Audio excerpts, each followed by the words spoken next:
بسم اللہ الرحمن الرحیم۔ اللہ کے نبی داؤد علیہ السلام کے وارث سلیمان علیہ السلام اللہ کے نبی ہوئے تو اللہ سے دعا کرنے لگے، یا اللہ مجھے وہ مرتبہ عطا فرما جو مجھ سے پہلے کسی کو نہ ملا ہو اور نہ ہی میرے بعد کسی کو ملے۔ وہ دور عجیب تھا، لوگ جنات اور کالے جادو پر بہت یقین رکھتے تھے۔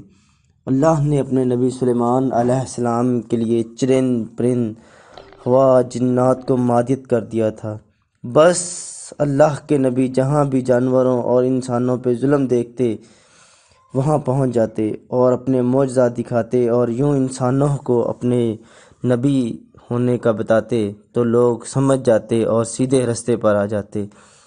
جب کوئی جن انسان کے گروہ پر حملہ کرتا، اسے نقصان پہنچاتا تو آپ اس جن کو زنجیروں میں جکڑ دیتے تھے اور تخت ہوا آپ کے کندھوں پہ اٹھائے پھرتی تھی۔ آسمانوں پر پرواز کرتے تھے تو ویسے ہی آپ آسمانوں پر پرواز کر رہے تھے۔ پھر ایک دن جن آگے کہنے لگا، اے اللہ کے نبی، بابل کے پاس جنات کا ایک گروہ ہے، انسانوں پہ ظلم کرتا ہے اور وہاں کے جن انسانوں کو حلول کرتے ہیں اور انسانوں کو تکلیف پہنچاتے ہیں اور اپنے دل کی منواتے ہیں، اور ان کے پاس غیب کا علم ہے اور پھر وہ صراط المستقیم سے لوگوں کو ہٹا رہے ہیں۔ جیسے ہی اللہ کے نبی سلیمان علیہ السلام نے اس بات کو سنا، وہ اپنے تخت کو بابل کی طرف موڑتے ہیں اور چل دیتے ہیں اور آگے جا کے جنات سے کہتے ہیں، اے تکبر میں رہنے والو، اللہ سے ڈرو۔ پر وہ جن آپ کی طاقت سے ناواقف تھے، اور ان میں سے ایک جن لیاب جس کا نام تھا، وہ کہنے لگا، ہم نہیں ڈرتے تم سے، ہم اپنی مرضی چلاتے ہیں۔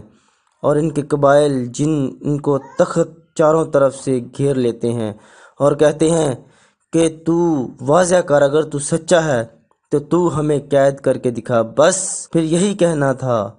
اللہ کے نبی نے اپنے آپ کو جنات کی طرف کرتے ہوئے ہوا اور مٹی کو اشارہ کیا، اور مٹی اور ہوا کی ایک عجیب طوفان آیا اور زمین کو ایسے چیرتے ہوئے ایک لوہا نکلنے لگا اور زنجیروں میں تبدیل ہونے لگا، اور جیسے ہی وہ زنجیریں ان جنوں کی گردنوں پر آتی ہیں تو وہ تمام کے تمام جن گرفت میں آ جاتے ہیں، اور جیسے ان کو نظر آتا ہے کہ وہ گرفت میں آ رہے ہیں، اور وہ جن آپ کے قدموں میں آ کر گرتے ہیں اور کہنے لگتے ہیں، آپ کون ہیں؟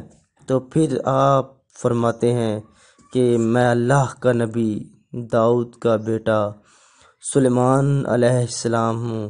اللہ نے مجھے اس زمین پر امن اور سلامتی کے لیے منتخب فرمایا ہے۔ اے گروہ خبردار ہو جاؤ اور زمین پر فساد نہ پھیلاؤ، اللہ کا عذاب بہت بڑا ہے، وہ تمہیں فنا کر دے گا۔ یوں وہ سارا گروہ سلیمان کی نبوت اور اللہ کی وحدانیت کو تسلیم کرتا ہے اور وعدہ کرتا ہے کہ پھر وہ کبھی بھی کسی بھی انسان کو تکلیف نہیں دیں گے۔ بے شک اللہ جسے چاہتا ہے اپنی مرضی سے طاقت سے نوازتا ہے اور اپنے رحم و کرم سے نوازتا ہے۔ یا اللہ ہم سب پہ اپنا کرم و رحم فرما اور کرونا جیسی یہ بیماری سے ہمیں نجات دلوا اور ہر انسان کی دعا کو قبول فرما۔